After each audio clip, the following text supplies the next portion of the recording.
यहाँ जो है ना जी 1-1.5 करोड़ का फूल तो निकल ही जाता है ना जी, मतलब हर साल की बात करें। हर साल की बात है, हर साल की बात है। लेकिन इस साल तो जो है ना किसी ने जो है ना 100 रुपए का फूल भी नहीं बेचा, इतना बुरा हाल है, बहुत बुरा हाल है। ये मार्च में पीक टाइम आता है ना जी यहाँ का, यहाँ ठंडा मौसम है, तो ये मार्च से लेकर जो है ना लॉकडाउन की वजह से जो है ना अभी ये जून जुलाई तक हमारा पीक होता है, उसमें सब निकल गया, सब काट के फेंक दिया। हिमाचल प्रदेश मूलतः अपनी सेब की फसल के लिए पूरे विश्व में विख्यात है। इसी के साथ अलग अलग सब्जियों का भी हिमाचल प्रदेश गढ़ माना जाता है। लेकिन बहुत कम लोगों को पता होगा कि हिमाचल प्रदेश में सोलन के चायल के पास एक छोटा सा गांव है जहां हर साल करोड़ों रुपए का फूल बाहर की ओर निर्यात किया जाता है। लेकिन इस साल लॉकडाउन की वजह से यहाँ पर करोड़ों का नुकसान हुआ है। इस साल यहाँ पर कुछ भी नहीं आया, कुछ भी नहीं, क्योंकि लॉकडाउन था, डिमांड ही नहीं थी, सप्लाई का कोई मतलब नहीं रहता।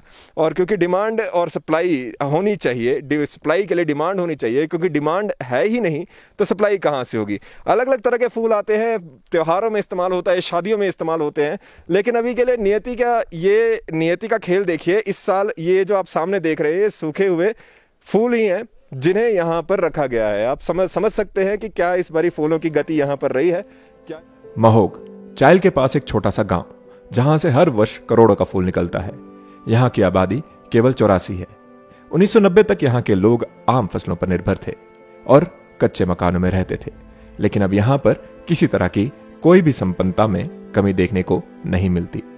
यह सब फूलों की देन है। ये जो छोटा सा गांव है, ऐसा सुनने में आ रहा है कि यहाँ पे करोड़ों का फूल होता है। तो कितना पुराना ये गांव है, क्या क्या यहाँ पर हुआ, उसके बारे में थोड़ी थोड़ी जानकारी हमारे दर्शकों को अवश्य दें। गांव तो बहुत पुराना है जी। इसमें पहला यहाँ आलू लगते थे, पोटैटो लगता था जी, तो उसका रेट नहीं मिलता था। उसके बाद फिर टमाटर लगाया, टमाटर का रेट नहीं मिला हमें, तो फिर टमाटर के बाद शिमला मिर्च लगाया। आखिर में जो है 1990 में जो है हमने फूलों का काम शुरू किया, तो इससे थोड़ी सी क्रांति आई, फूलों की क्रांति यहाँ पर क्रांति आई। फिर जो हमारे छोटे मोटे टूटे फूटे जो मकान होते थे उसके अच्छे बनाए। अब तो यहाँ छोटा सा गांव है, इसकी 84 आबादी है, 84 लोग रहते हैं, केवल 84 लोग रहते हैं, और यहाँ पे 5 फैमिलियाँ हैं। और यहाँ की जो लैंड है वो 106 बीघे इरिगेटेड लैंड है पूरे गांव की। 106 बीघे इरिगेट जो जिसपे इरिगेशन हो सकती है, वैसी लैंड हो सकती है। तो छोटा सा गांव है, छोटी सी जमीन है, लेकिन फूलों की वजह से फेमस इतना है कि एशिया के मैप पर है जी। जहां तक आप नजर दौड़ाएंगे वहां पर आपको महोग में पॉली हाउसेस देखने को मिलेंगे। इन सब में फूल उगाए जाते हैं। इसकी जो है हमारे को जो है जब हम इसको खरीदते हैं तो इसका एक पौधा जो है 15 से 20 रुपए का मिलता है। और इसमें जो है सिर्फ साल में 2 कट ही लगते हैं, 2 कट ही लगते हैं। और ये जो है मतलब इस टाइम जो है वो तैयार होने पे जा रहा है। और ये जो है मतलब अगर 8-10 दिन में लॉकडाउन नहीं खुलता तो ये हमारी पूरी फसल जो है वो बर्बाद हो जाएगी। अब ये सब जो है वो काट कर फेंकना पड़ेगा इस टाइम, जो आज की पोजीशन है। एशिया भर में प्रसिद्ध महोग गांव और इसके फूल इस साल खरीदारों के लिए तरसते रहे। लेकिन जब डिमांड ही नहीं है तो सामान जाएगा कहां। हालात यहां पहुंच चुके हैं कि जितना भी फूल है उसे या तो पूरी तरह तोड़कर यूं ही फेंका जा रहा है या फिर मवेशियों को चारे में मिलाकर खिलाया जा रहा है।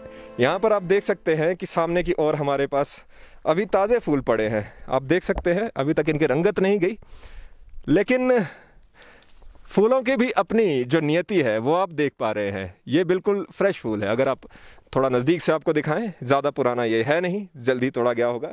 लेकिन यहाँ पर क्यों रखा है, अगर आप जगह को देख पाए तो ये ऐसी जगह है जहाँ पर जो मवेशी है वो रखे जाते हैं। ये मवेशी जो रखे जाते हैं ये सभी अब उन मवेशियों को खिलाने के लिए है। क्यों? बाहर डिमांड नहीं है, और डिमांड नहीं है तो फूल खरीदेगा कौन। आमद में हुए नुकसान की भरपाई तो बराबर नहीं हो पाएगी, लेकिन कुछ अंश तक इस नुकसान को कम करने के लिए यहाँ पर फूलों की जगह अब दूसरी फसलें जैसे गोभी, बीन्स आदि लगाई जा रही हैं। देखो इस तरीके से मेहनत करके आपको दिख रहा होगा कि किस किस्म की इतने इनके पास पता नहीं कितना हाईटेक है। मैं आपको बताता हूँ, 500 स्क्वायर फुट का देखो 2000 का ऊपर था, 500 का ये है, 500 का निचला है, 500 का पार है, नीचे 3000 का। कम से कम एक किसान के पास 18-20 हज़ार स्क्वायर फुट अगर फूल होंगे तो कम से कम 70-80 लाख का फूल होगा एक किसान के पास। तो अब इससे ज़्यादा क्या कर सकते हैं। अब लॉकडाउन ने तो बिल्कुल ख़त्म कर दिया जी हम लोगों को।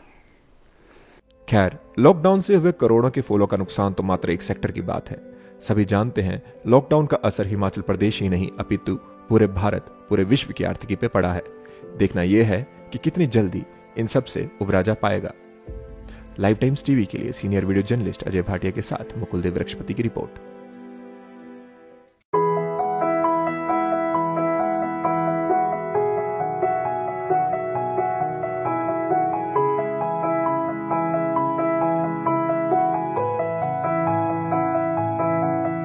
है।